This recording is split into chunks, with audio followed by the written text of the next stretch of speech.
Kalau seseorang berkata kepada orang lain yang sedang ghibah, berkata begini, diam. Tapi hatinya pengen terus ngomongin orang, nah, itu namanya munafik. Munafik.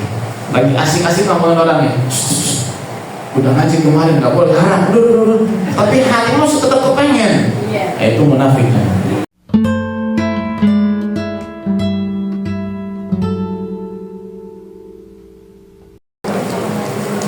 Assalamualaikum warahmatullahi wabarakatuh. Waalaikumsalam warahmatullahi wabarakatuh. Alhamdulillahilladzi syarafal anama bi sahibil maqamil a'la wa kammala as-su'uda bi akrami mawludin hawa syarafan wa fadla wa syarafa bihi al-aba'a wa juhuda wa mala'a al-wujuda bi bu'ihi adla. أشهد أن لا إله إلا الله وحده لا شريك له إله الأرض والسماء وأشهد أن سيدنا محمدا عبده ورسوله المبعوث إلى كافة الورى. اللهم صل وسلم على سيدنا محمد نورك ساري ومددك الجاري واجمعنا به في كل أدوارنا وعلى آله وصحبه أمور. أما بعد، نويت تعلم والتعليم والتذكر والتذكير والنفع والانتفاع والإفادة والاستفادة والحث على التمسك بكتاب الله وسنة رسول الله صلى الله عليه وسلم والدعاء والهدى والدلالة على فائدته وأود الله ومرضاته وقربه وثوابه سبحانه وتعالى وما هو به مشايخنا وما علم الله سبحانه وتعالى من صالح النيات. أسأل الله سبحانه وتعالى أن يجعلنا وإياكم من العلماء العاملين الفائزين بعلم اليقين وعين اليقين وحق اليقين مع لطف وعافية. اللهم إنا نسألك علما نافعا ورزقا واسعا حلالا كثيرا طيبا مباركا وحلالا متقبلا وولدا صالحا وعمرا طويلا وبدنا صالحا وجارا صالحا وقلبا سليما وشفاء من كل داء وسقم برحمتك يا أرحم الراحمين. اللهم إنا نسألك العلم الذي والنشر الصالحين يا وهاب يا غني. اللهم إنا نعوذ بك من علم لا ينفع ومن قلب لا يخشى ومن نفس لا تشبع ومن عين لا تنفع ومن دعوة لا يستجاب لها. سبحانك لا علم لنا إلا ما علمتنا إنك أنت العليم الحكيم وتب علينا إنك أنت التواب الرحيم. اللهم ارزقنا فهم النبيين وحفظ المرسلين وسرعة الإمام المقربين. اللهم لا سهل إلا ما جعلته سهلا وحدة على الحزن إذا شئت سهلا. اللهم يا من وفق أهل الخير للخير وأعانهم عليه ووفقنا للخير وأعنا عليه. اللهم اجعلنا موفقين للخير المغفرة والشر. وصلى الله على سيدنا محمد وعلى آله وصحبه وسلم والحمد لله رب العالمين. إلى حضرة النبي المصطفى سيدنا محمد رسول الله صلى الله عليه وسلم، خصوصا إلى حضرة الشيخ إبراهيم الدقري وإلى حضرة الشيخ إبراهيم البيجوري ثم إلى حضرة حبيب سناقب وإلى حضرة حبيب زيد سميت إلى حضرة زيد حبيب النبي لا أدري أبو يوم القوي أبو يأتي وفصيل الجنة مشايخي ومشايخهم إلى حضرة الشيخ عبد تعالى وجميع أولياء الله ومن يوم الله أن الله يعلم درجات الجنة كثيرا من حسناتهم ويضاعف حسناتهم ويرفعون بجاههم وينفعون بهم ويهدون بهدايتهم ويعيذنا بمددهم ويعيد علينا من بركاتهم وأسرارهم وأموالهم وعظمهم ونفعاتهم في الدين والدنيا والآخرة. شيء لله لهم الفاتحة. أعوذ بالله من الشيطان الرجيم. بسم الله الرحمن الرحيم. الحمد لله رب العالمين الرحمن الرحيم مالك يوم الدين. إياك نعبد وإياك نستعين اهدنا الصراط المستقيم صراط الذين أنعمت عليهم غير المغضوب عليهم ولا الضالين. Hadirin wal hadirat rahimakumullah. Yang saya hormati segenap para sesepuh dan tokoh masyarakat, terutama Bapak Ustadz Dimaskul. Yang saya hormati juga Bapak Ketua RT 8 Taman Cikande. Dan saya muliakan ibu-ibu dan bapak-bapak, hadirin wal hadirat yang hadir pada malam hari ini. Semoga semuanya selalu diberikan kesehatan dan panjang umur, diberikan kemudahan dalam segala urusan, diberikan kekuatan iman dan Islam, dan diwafatkan dalam keadaan husnul khatimah. Kita lanjutkan kajian yang bersama kitab Jawharatul Tauhid. Dalam kajian ini kita masih membahas tentang sifat-sifat yang wajib kita jauhi, sifat-sifat yang harus kita tinggalkan. Kita baca dulu nazamnya. Bismillahirrahmanirrahim. Wa mur bil urfin wa ajtanib namima hibatan wa khoslatan zamimah musafirun musafirun musafirun musafirun musafirun musafirun. Di dalam bait ini pertama ya menjelaskan tentang amar ma'ruf nahi munkar. Kemudian larangan agar kita sungguh-sungguh meninggalkan sifat-sifat yang tercela. Di antaranya adalah sifat namimah, yaitu mengadu domba. Ini sudah kita uraikan dalam kajian yang lalu sebelum pembahasan. Nah, kita lanjut sifat tercela kedua yang disebutkan di sini yang harus kita tinggalkan, yaitu ghibah. Ghibah ya, membicarakan aib orang lain. Kita akan uraikan di sini definisi ghibah, apa saja yang termasuk dengan ghibah, dan apakah ghibah itu hanya khusus dalam ucapan atau mencakup juga perbuatan dan isyarat, dan apakah ada ghibah yang diperbolehkan? Ya, akan kita bahas insyaallah. Bismillahirrahmanirrahim. Wa ghibatan wajtanib ghibatan, dan tinggalkan ghibah. Wal amru fihi lil wujubil aini. Perintah meninggalkan ghibah ini hukumnya fardu ain.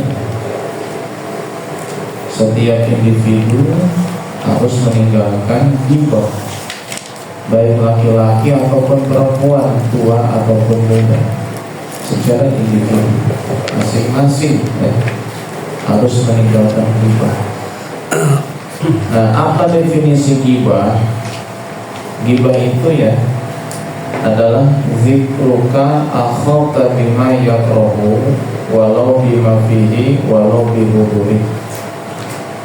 Menyebut sesuatu yang tidak disukai oleh saudaramu, meskipun itu benar dan di hadapannya.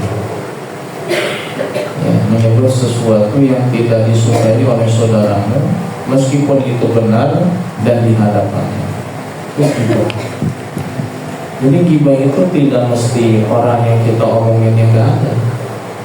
Orang yang kita omongin depan kita sekalipun itu ghibah. Ya, meskipun itu benar, ya memang benar dia itu punya aib, dia itu punya kesalahan.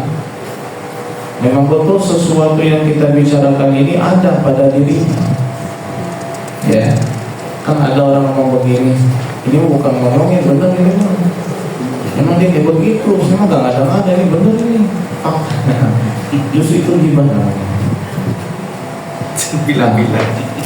Kalau yang kita bicarakan itu tidak ada pada diri orang yang kita bicarakan, itu namanya bukan fitnah. Ya, jadi ghibah itu ya benar aib tersebut ada pada diri orang yang kita bicarakan, gitu ya. Wa minad dhalali qaulul amati laisa hadza ghibatan innama huwa ikhbarun bil waqi.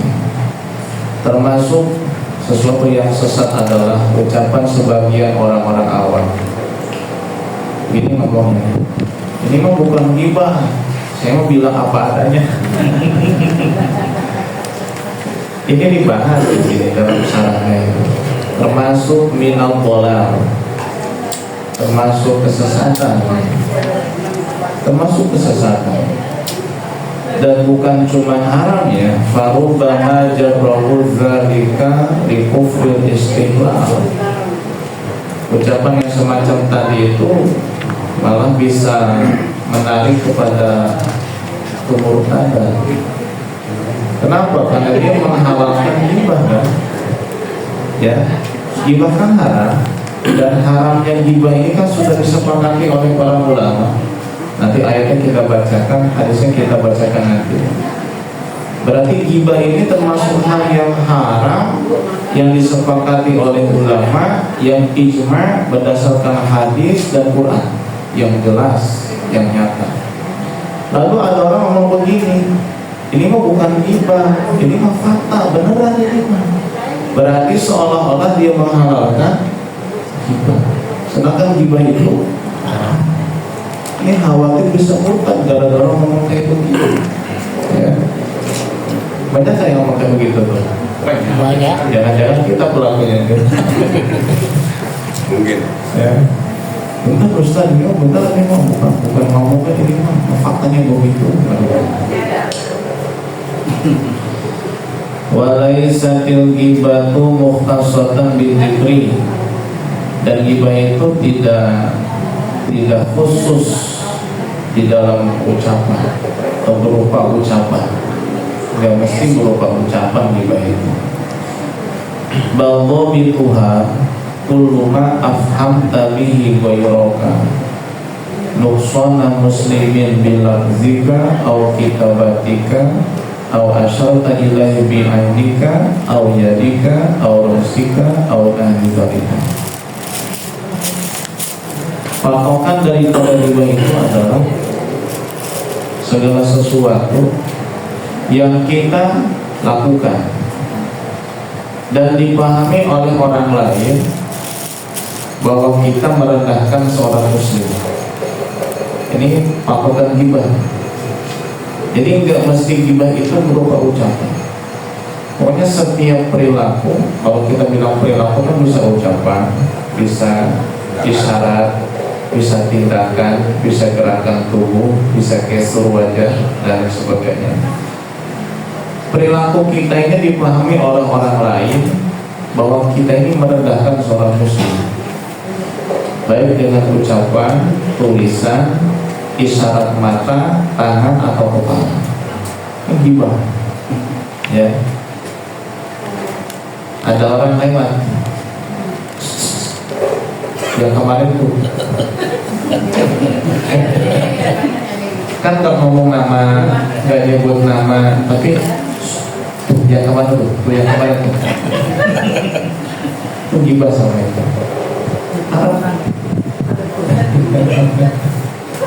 Ya Allah. Ya, dengan isyarat mata, isyarat tangan, isyarat kepala. Pokoknya ketika orang lain paham bahwa sikap kita itu merendahkan orang lain, itu ghibah. Sawa'un kana zalika fi badani, baik yang direndahkan itu tubuh seseorang, misalnya pendek, jangkung, gemuk, audini atau agamanya kurang atau tukang maksiat, ya, atau duniahu atau dunianya yang direndahkan itu, yang dibicarakan, awaladihi atau anaknya, awalidihi atau orang tuanya, awzaujatihi istrinya, awkhadimihi atau pembantunya, awhirfatihi atau pekerjaannya, awlauni atau warna kulitnya, awmarkubihi atau kendaraannya, awimamati atau sorbannya, awzunubi atau dosanya. ghairi dzalik mimma ta'allaqu bi, atau lainnya yang berkaitan dengan yang bersangkutan. Jadi nggak mesti ghibah itu ngomongin pribadi seseorang ataupun yang menempel pada tubuhnya. Termasuk apapun yang berkaitan dengan itu bisa menjadi ghibah. Ya. Insyaallah. Makanan sehari-hari. Hah? Makanan sehari-hari. Mobil kotor lewat, dan kita tahu itu mobil punya siapa. Kita ngomong, ini orang males amat ya, mobil aja nggak pernah dicuci, ghibah.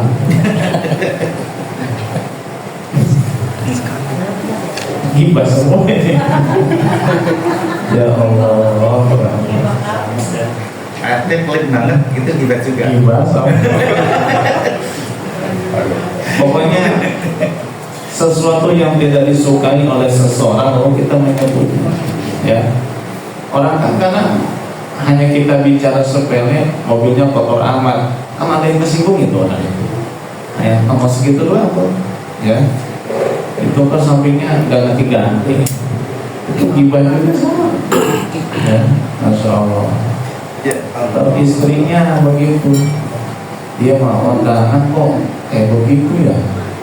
Istrinya mau bajunya bagus, dia udah biasa aja, ghibah.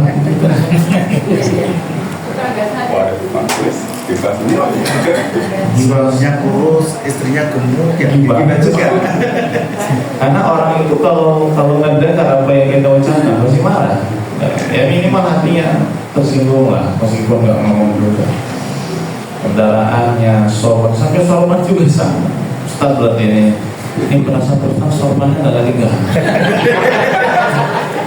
Gitu. Ya Allah. Gak boleh ngomong berarti. Bagaimana bahasa kita? Jangan kan ngomong kedipan mata juga. Gibah sama.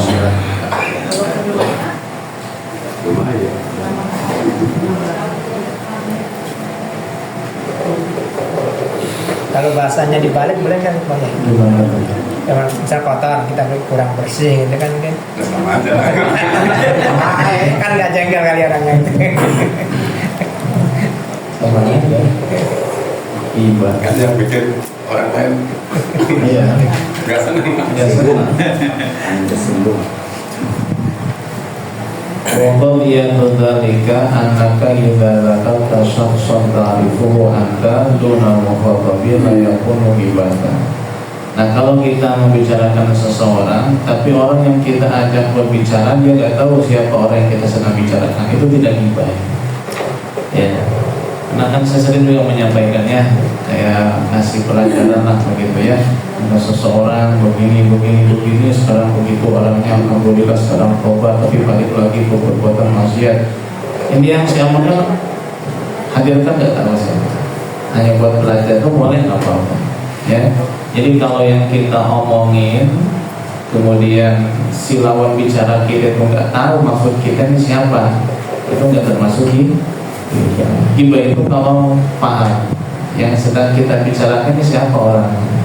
Nah, jadi si lawan bicara itu tahu, oh maksudnya si Anu, meskipun nggak nyebut nama itu ghibah. Ya, hati-hati.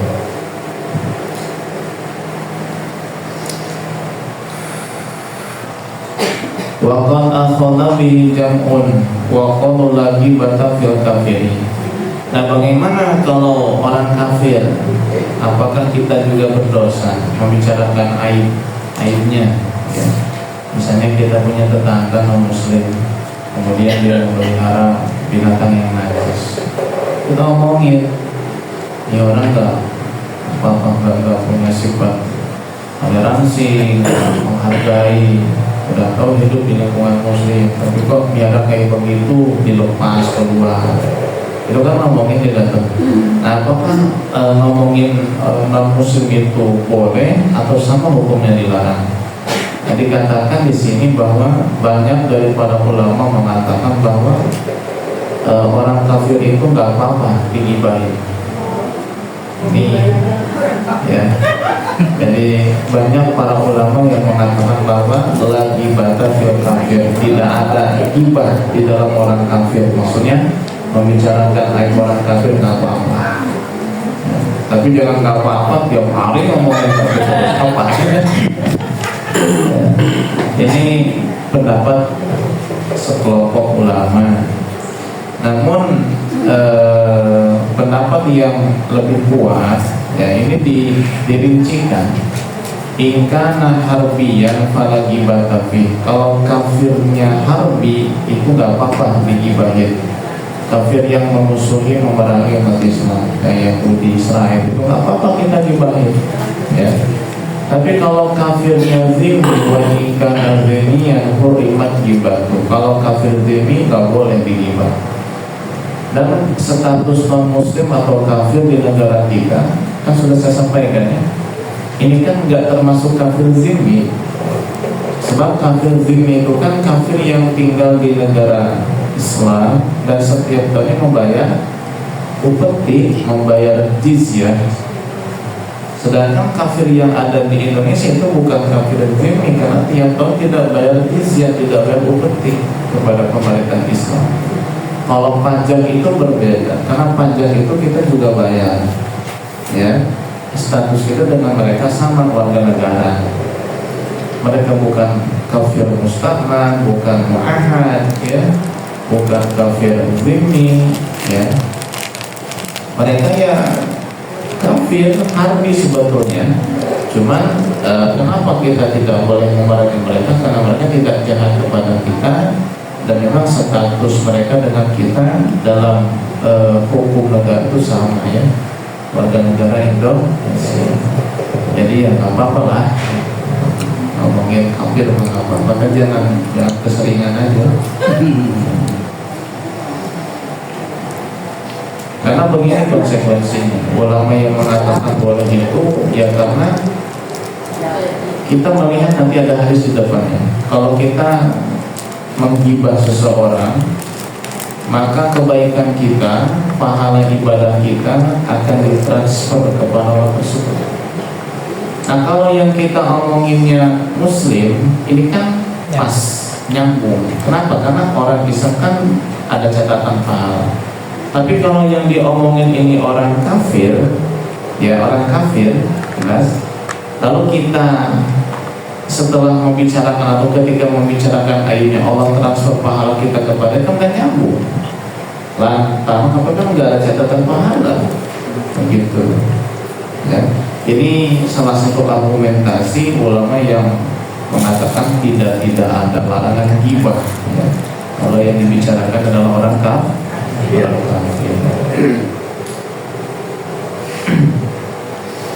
Dalil tentang haramnya ghibah salah satunya adalah Al-Quran ya. Surat Al-Hujurat ayat 12. Allah Subhanahu wa ta'ala berfirman, A'udzubillahi minasyaitonirrajim. Bismillahirrahmanirrahim. Ayuhibbu ahadukum ayyakula lahma akhihi maytan wa la yagtab ba'dukum ba'dan. Ayuhibbu ahadukum ayyakula lahma akhihi maytan. Janganlah kalian menggibah satu dengan yang lain. Apakah kamu suka memakan daging saudaranya dalam keadaan bangkai? Nah, di dalam ayat ini mengandung takfir syadid, peringatan yang keras bagi kita semua, biar kita jijik terhadap perbuatan ghibah. Kenapa? Karena di dalam ayat ini Allah sebutkan 5 hal. Pertama daging, yang kedua bangkai, 3 segar, 4 manusia, 5 saudara.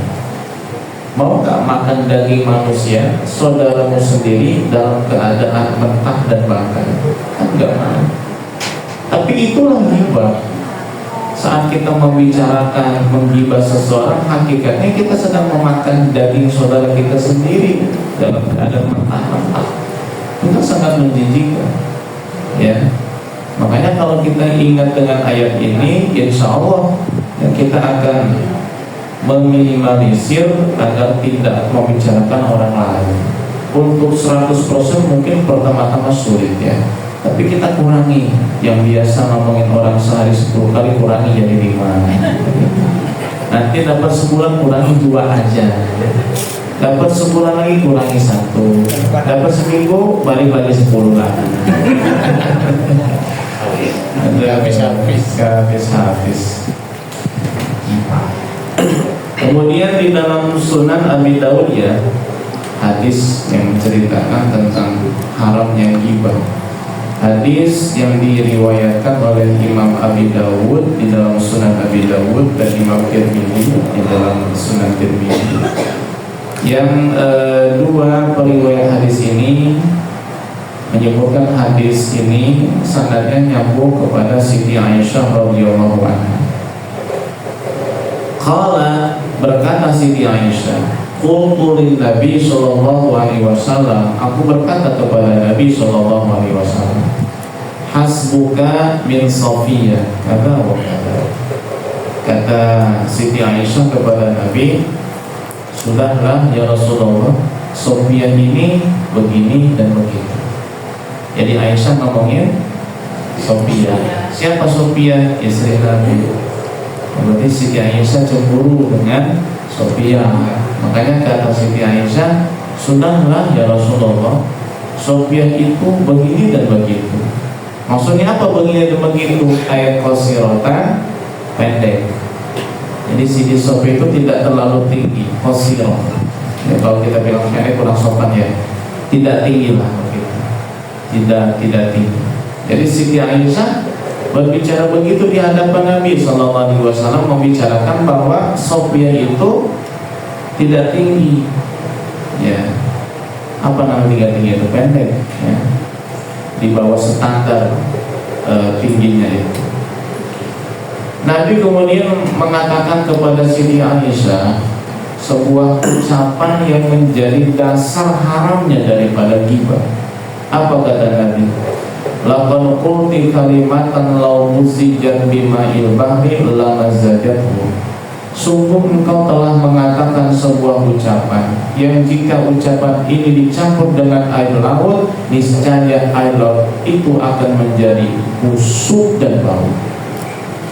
Bayangkan. Jadi ucapan Aisyah yang tadi, sudahlah ya Rasulullah, Safiyah itu begini dan begitu. Maksudnya apa ya? Pendek. Maksudnya ngapain sih suka sama Safiyah begitu?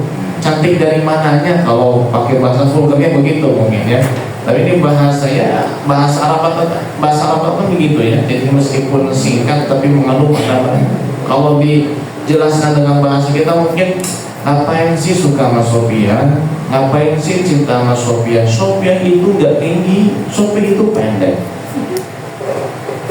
Kata Nabi, wahai Aisyah, ucapanmu ini kalau dicampur dengan air laut sedunia, niscaya air laut itu akan menjadi bau dan busuk. Masya Allah. Sedangkan air laut itu kan kalau kita lihat faktanya, apapun yang dimasukkan ke dalam laut tidak bisa mencemari laut. Bangkai tidak bisa membuat laut itu bau. Berapa barel minyak tumpah ke laut, tapi laut tetap begitu. Tapi ketika Nabi mengatakan seandainya ucapan ini dicampur ke air laut akan menjadi busuk dan bau. Berarti sangat berbahaya ghibah itu. Sangat berbahaya sampai Nabi mengumpamakannya dengan sebuah materi atau dengan sebuah zat yang zat itu bisa merubah air laut. Padahal kan air laut kan sulit dirubah oleh apapun, Pak. Ya, jutaan bangkai itu dilempar ke laut tapi nggak membuat air laut itu bau busuk. Kenapa? Saking banyaknya air laut. Tapi ternyata ada sesuatu yang kalau dicampur air laut bisa membuat air laut busuk. Apa itu? Ghibah. Berarti kan sangat luar biasa ghibah itu ya. Ya Allah ya Rasulullah. Tapi senang kita kalau ngomongin orang. Semalam sungguh kuat ngomongin orang tuh. Ya memang setan yang membuat kita senang itu. Setan itu kan tugasnya begitu ya, menghiasi sesuatu yang busuk, dihias biar kita tertarik dan tertipu. Tugasnya setan yang begitu. Baik. Nah, kalau ghibah itu haram dan ghibah itu dosa, dosanya termasuk dosa apa? Dosa kan terbagi dua. Satu dosa, dua dosa kecil. Ini gimana termasuk dosa kecil apa dosa besar? Nanti dulu. Jangan meledak mudah-mudahan.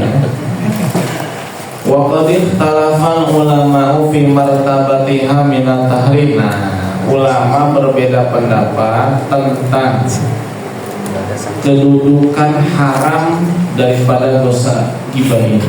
Apakah termasuk dosa besar atau dosa kecil? Jadi ulama nggak sepakat. Sebenarnya jangan mendahului ulama, langsung ngomong besar-besarannya gitu loh.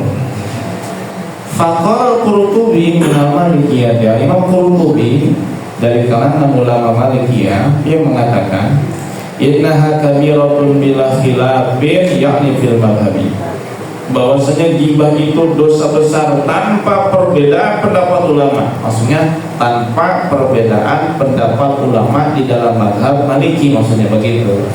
Karena yang menyampaikan Imam Al-Qurtubi dari kalangan ulama Maliki, mazhab Maliki. Jadi dia mengatakan bahwa di dalam mazhab Maliki tidak ada ulama yang berbeda pendapat. Semuanya sepakat bahwa ghibah adalah dosa besar. Wa ilaihi dzahaba katsirun minasy-Syafi'iyyati. Nah, pendapat ini juga ternyata diambil oleh banyak ulama Syafi'i. Jadi kalau kita ambil kesimpulannya, di dalam mazhab Maliki ghibah ini hukumnya dosa besar. Sepakat ulama dalam mazhab Maliki ghibah hukumnya dosa besar. Nah, pendapat dalam mazhab Maliki ini diambil oleh kebanyakan ulama Syafi'i. Ya bukan seluruh ulama Syafi'i, bukan, oleh sebagian ulama Syafi'i. Bahkan banyak ulama dalam mazhab Syafi'i yang berpendapat sama dengan mazhab Maliki yang mengatakan ghibah itu dosa besar. Akan tetapi wazakal sohibul odah anhum annaha sohiro. Akan tetapi penulis dan pengarang kitab Al-Odah ya dari ulama Asy-Syafi'i yang mengatakan bahwa ghibah itu dosa kecil. Wa aqarrahu alaihi Rafi'i wa man tabi'ahu, dan pendapat yang mengatakan ghibah ini dosa kecil itu telah disetujui oleh Imam Ar-Rafi'i dan para pengikutnya dengan alasan apa? Li umumil balwa biha, karena dosa ghibah ini hampir semua orang melakukannya. Kalau dikatakan dosa besar memberatkan orang banyak, maka disebutnya dosa kecil, tergolong dosa kecil menurut siapa? Al-Imam Ar-Rafi'i ya, dan para pengikut Imam Ar-Rafi'i. Imam Ar-Rafi'i ini salah satu imam di dalam mazhab Syafi'i. Beliau mengatakan ghibah itu dosa kecil. Alasannya apa? Li umumil balwa biha, sebab hampir semua orang melakukan ghibah. Memilih yang mana nih? Kecil aja. Jangan, nanti jadi sekalian nanti. Nah, kita ambil pendapat yang kuat ya, pendapat yang kuat. Kita ambil pendapat yang kuat. Mana yang kuat? Apakah ghibah itu dosa besar ataukah dosa kecil? Perhatikan. Waladhi jazama bihi Ibnu Hajaril Haythami fi syarhi Syama'il anna ghibatal alimi wa hamilil Qur'ani kabirah wa ghibata ghairihima saghirah wa huwal mu'tamad. Pendapat yang telah dikuatkan oleh Imam Ibnu Hajar Al-Haythami dalam kitab Syarh Syama'il bahwa ghibah ulama dan ghibah para penghafal Quran hukumnya dosa besar. Ngomongin ustaz, ngomongin kiai, ngomongin santri, ngomongin hafid Quran, ini dosa besar. Tapi kalau menggibah selain daripada ulama dan hafid Quran adalah dosa kecil. Ini pendapat yang al-mu'tamad. Ini pendapat yang kuat nih. Jadi kalau ngomongin orang yang bukan ulama dosa kecil, tapi kalau yang diomongin ayat ulama dosa besar. Hati-hati. Tidak. Ya. Jarang. Banyak juga. Banyak ya. Kan sesama ulama udah ngomong juga.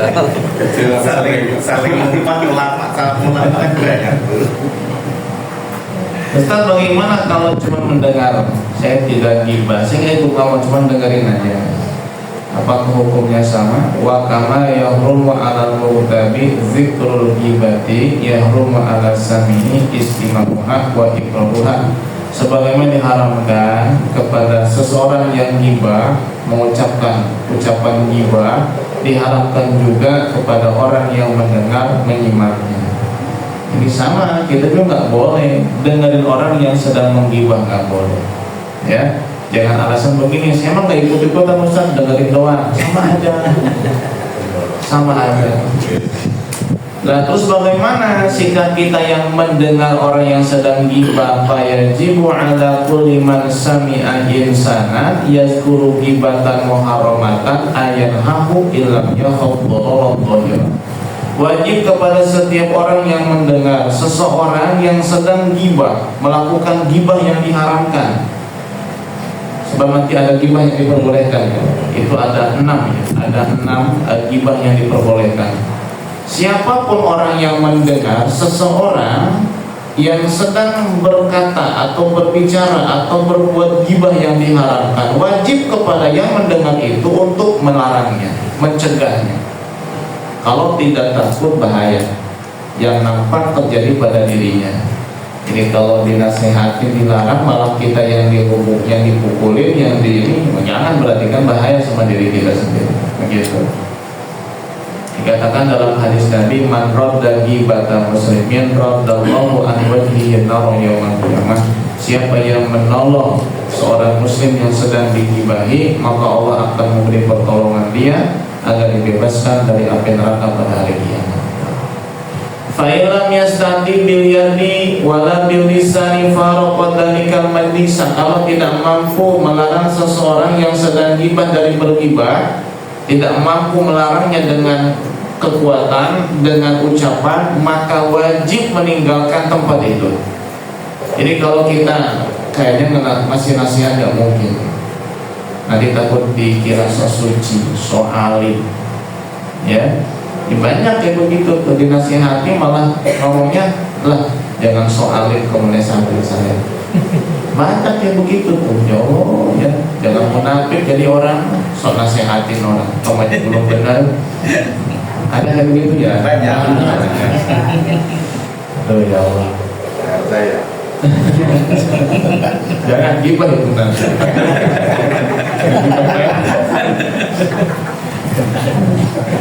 Bisa kecil. Kurang. Kalau kita ngasih nasihat nggak mempan, percuma atau nggak berani, wajib kita meninggalkan tempat itu. Udah bangun, tinggalkan tempat itu. Nggak alasan aja, pulang dulu ya, mules. Kan mules bisa pengen makan, mules bisa pengen BAB, mules karena pengen buang angin, kan banyak begitu ya. Nah, duluan ya, ada perlu. Ya kan ada perlunya banyak kan, bisa perlu makan, perlu istirahat, perlu nonton TV ya. Ada perlu banyak begitu. Tinggalkan tempat, tinggalkan. Fa in qala bi lisanihi uskut wa huwa yastahi bi qalbihi istimraru fadzalika munafiq, fadzalika nifaq. Kalau seseorang berkata kepada orang lain yang sedang gibah, berkata begini, diam. Tapi hatinya pengen terus ngomongin orang, nah, itu namanya munafik. Munafik. Lagi asik-asik ngomongin orangnya. Udah ngaji kemarin, nggak boleh, haram, dulu. Tapi hatimu tetap kepengen. Nah, itu munafik. Aduh, susah amat masuk surga ya. Dosa semua ini. Bahkan kata Imam Ghazali, ya ini lebih mengerikan lagi nih. Warubama al-haqqa atau ulhiqa majlisul ghibati bimadhanil ijabati fayaqulu Allahu yatubu bina wa bi fulanin fa'ala kada wa kada. Bahkan bisa termasuk kategori ghibah berupa doa, ya, tapi termasuk ghibah ini. Contohnya begini, semoga Allah merahmati kita dan memberi rahmat kepada dia, Pelakunya kayak begitu tuh. Semoga dapat hidayah dari Allah. Itu bisa gibah itu. Padahal kan berupa doa ya. Semoga dapat hidayah aja dah. Capek ngomonginnya. Begitu. Ya Allah. Ya. Gimana kabarnya si Anu? Gimana, udah tobat belum? Ya kita doakan aja lah, semoga tobat. Capek gua ngomongnya. Gibah itu juga dong. Ya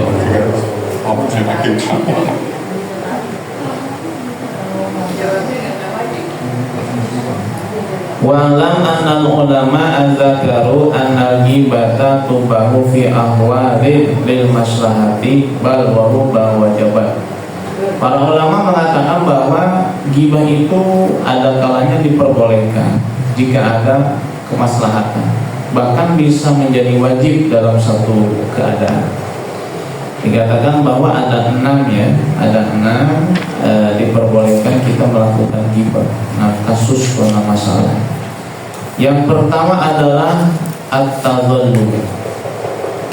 At-tadhallum ka'ayyakula al-madhlumu liman lahu wilayah kal-qadhi fulanun dhalamani mathalan. Orang yang terzalimi ya minta tolong kepada orang yang bisa menyelesaikan apa yang sedang dia derita. Misalnya seseorang yang terzalimi, tanah diambil oleh orang lain tanpa hak, tanah milik dia diambil paksa oleh orang lain tanpa hak, misal oleh saudaranya begitu. Lalu dia datang kepada penguasa daerah itu, ya kepada RT misalnya, atau kepada RW, atau kepada kepala desa, atau kepada camat misalnya. Dia berkata, seseorang telah menganiaya saya, seseorang atau nyebut namanya Fulan bin Fulan telah mengambil hak saya. Itu kan ghibah ya, menyebutkan aib orang lain kan. Apa itu? Kedzaliman. Itu kan aib, dosa dilakukan oleh orang lain terhadap kita misalnya. Lalu kita menceritakan keburukan seseorang itu, yaitu perbuatan lalu kepada orang lain, yang mana orang lain ini bisa membantu kita dalam menyelesaikan masalah ini. Itu nggak apa-apa, nggak apa-apa, ya, nggak apa-apa. Itu namanya tadhallum, ya, tadhallum. Jadi karena terzalimi, lalu dia berkata minta bantuan kepada seseorang yang bisa menolongnya dengan menyebutkan seseorang yang telah berbuat zalim kepada dia, itu diperbolehkan. Yang kedua, ghibah yang diperbolehkan adalah al-isti'anatu ala taghyiril munkar, memohon bantuan untuk merubah kemungkaran atau mencegah kemungkaran. Ka'iyaqula liman yarju qudratahu ala izalatil munkar, seperti seseorang berkata kepada seseorang yang memiliki kuasa atau memiliki kekuasaan, memiliki wewenang untuk merubah kemungkaran. Berkata, fulan ya'malu kada fa'ini alamatihi, seseorang berbuat dosa, seseorang berbuat kemungkaran, bantulah aku untuk menghalanginya atau mencegahnya. Itu boleh ya. Misal maaf ya, dalam satu kampung misalnya ada seseorang yang akan mengadakan kemaksiatan. Misalnya apa? Oh, dia akan membuka pabrik miras. Misalnya tuh pabrik miras, ya. Preman-preman di sekitar itu sudah dia bayar semuanya, sudah dia cekokin semuanya tuh. Buat apa? Membantu berdirinya pabrik miras. Nah, kita tahu nih siapa sih dalang di belakang ini? Orangnya itu siapa? Ternyata orang Islam. Lalu kita ngomong kepada siapa? Kepada seseorang yang berkuasa untuk menghentikan proses pembangunan pabrik miras itu. Kita bilang, Pak, mungkin Bapak belum tahu ya, Fulan bin Fulan itu mau mendirikan pabrik miras. Tolong ke saya, Pak, biar saya bisa untuk mencegah dan menghalanginya. Bapak kan punya kuasa, bantu saya, Pak. Saya nggak mau di kampung saya ada pabrik miras. Kenapa? Merusak anak-anak muda. Ya, kalau merusak orang tua udah mau mati malah mau mati ini. Ini kata dari saya nih, nggak boleh begitu juga ngomongnya. Jangan. Gitu. Nah itu kan ngomongin orang boleh. Kenapa? Demi mendapat bantuan untuk mencegah kemungkaran. Boleh. Meskipun harus menceritakan keburukan orang lain. Yang ketiga, al-istifta, meminta fatwa. Ya. Meminta fatwa seperti ya seorang istri misalnya ada yang diceraikan oleh suaminya dengan talak 3 sekaligus. Ya. Ceritanya si istri, kenapa ingin tahu hukumnya nih, ingin tahu jawaban tentang masalah yang sedang dihadapi. Dia bilang sama Ustaz, sama Kiai, bagaimana hukumnya jika ada seorang suami menceraikan istrinya dengan 3 talak sekaligus? Apakah tetap jatuh talak 3 atau cuma 1? Karena dalam posisi dia sedang marah, dan setelah dia tidak marah dia menyesal. Sebetulnya tidak ingin menceraikan istrinya. Bagaimana hukumnya? Ini kan menceritakan aib suami sendiri. Bagaimana hukumnya? Boleh istifta, meminta fatwa, meminta solusi terhadap masalah yang sedang dia hadapi. Gak apa-apa. Ya. Atau misalnya seorang anak ya yang sudah balik tapi melunjak ke orang tuanya, gak mau dinasihati, gak dengar nasihat orang tuanya, ya pulang larut malam, tidur sampai siang, kadang gak sekolah, sering gak ngaji, pokoknya hidup semaunya. Orang tuanya nanya sama Ustaz, bagaimana hukumnya seorang anak begini, dan kebetulan anak saya begitu, bagaimana hukumnya tuh? Ini kan orang tua membicarakan anaknya sendiri, itu kan ghibah juga sama. Bagaimana hukumnya? Boleh. Kenapa? Istifta, meminta fatwa. Kemudian yang keempat, ghibah yang diperbolehkan adalah at-tahdir, memberi peringatan. Ka'an tazkura uyuba syahsin liman yuridul istima'a alaihi idza lam yaqaf biduni dzikriha. Idza lam yaqaf biduni dzikriha. Wa illa haus. Memberi peringatan. Misalnya begini, ada seseorang yang melamar anak tetangga, ya. Sedangkan kita tahu bahwa yang melamar ini orang gak benar. Kebetulan dulu pernah satu kuliah atau satu perusahaan atau mungkin satu kampung. Dia orang doyan kawin dan gak benar. Habis kawin tinggalin, yang enaknya doang, punya anak gak diurus, gak dinafkahi. Ngakunya masih ujang tuh, melamar anak tetangga kita. Nah kita wajib memberi peringatan, Pak. Bilang, Pak, mohon maaf ya, saya bukan pengen ikut campur urusan Bapak sama keluarga, tapi ini kewajiban saya. Saya dengar anak Bapak mau ada yang melamar, iya, besok. Kalau tidak salah namanya Fulan bin Fulan. Betul. Kalau bisa Pak jangan diterima. Loh kenapa? Saya tahu kartu khasnya dia, saya tahu. Saya tahu kartu rahasianya dia, saya tahu. Kelakuannya kayak bagaimana saya tahu. Daripada nanti anak Bapak menyesal, Bapak juga menyesal. Anak Bapak nanti tidak dinafkahi, dia tidak bertanggung jawab atas anak Bapak, mending gak usah terima. Nah itu hukumnya boleh gak tuh? Boleh. Kenapa? Memberi peringatan. Atau misal kita mau ngadain maulidan, lalu kita menang seorang ustaz, kita nggak tahu nih ustaz alirannya apa nih. Apakah ahli sunnah wal jamaah atau syiah atau wahabi, atau mungkin dia terpengaruh oleh paham liberalisme, paham liberal, menganggap agama semua sama, begitu. Nah, zaman nggak tahu, di online ada seorang ustaz yang tahu, ada seorang warga yang tahu bahwa di ustaz nggak benar nih, dia punya akidah nggak benar, alirannya nggak bagus ini. Wajib dikasih tahu, Pak. Mohon maaf ya, kalau bisa batalin, jangan mengundang ustaz itu. Kenapa? Bahaya. Dia asal liberal ini ustaz, atau nih ustaz alirannya syiah begitu. Nah ini hukumnya boleh, tapi memang murni tujuannya memberi nasihat, bukan karena kalah saing. Ya. orang yang jauh yang dekat dari orang, udah kasih aja sekalian lah. Itu nggak boleh itu ya, salah saya namanya itu. Kemudian yang keberapa? Yang kelima ya. Yang kelima itu adalah ta'rif. Apa itu ta'rif? Memperkenalkan seseorang. Ya, kayak kita misal cari alamat ya. Alamat kita punya teman ya, namanya itu misalnya Indra misalnya, gitu ya, namanya Indra.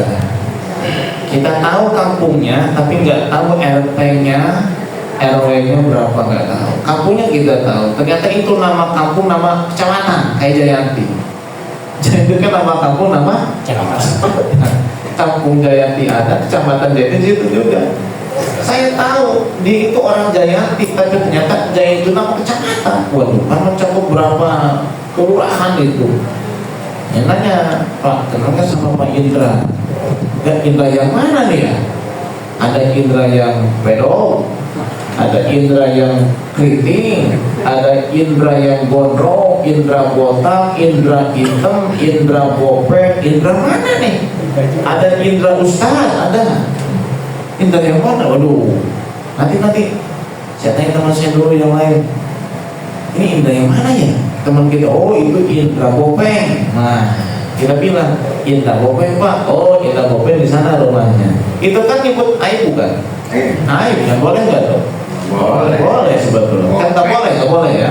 Tapi kalau ini kan boleh. Kenapa kan? Mencari alamat, memperkenalkan. Ya, itu bukannya boleh. Tapi memang niatnya ya karena ingin memperkenalkan, bukan karena ingin menghina ataupun merendahkan, nggak boleh. Kalau niatnya merendahkan ya nggak boleh. Tapi kalau hanya sekedar tarif ya boleh, ya, tidak masalah. Ya jangan jauh-jauh lah nama Indra, nama Ombi aja Pak. Ini di Jayanti banyak ini. Iya. Yang udah haji 2, yang belum haji 1.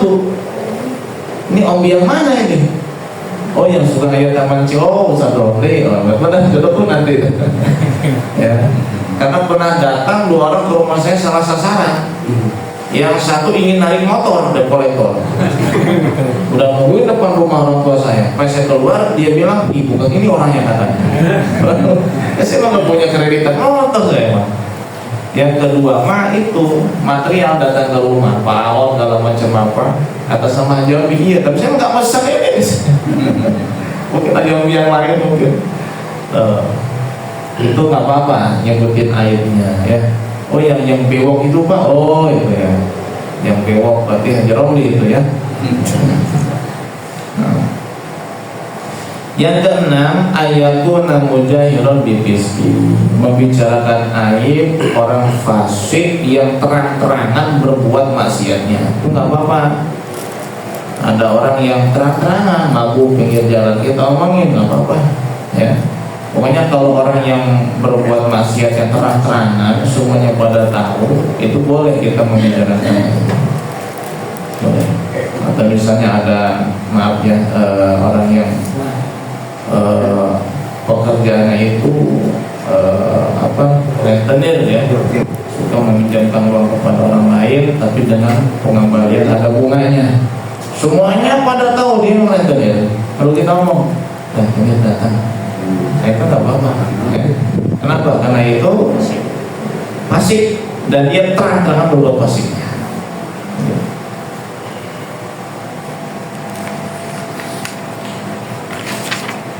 Tahu batu nanti masih ada kelanjutannya dikit kita bahas dalam kajian berikutnya. Silakan ada yang tanya dulu terkait masalah ghibah.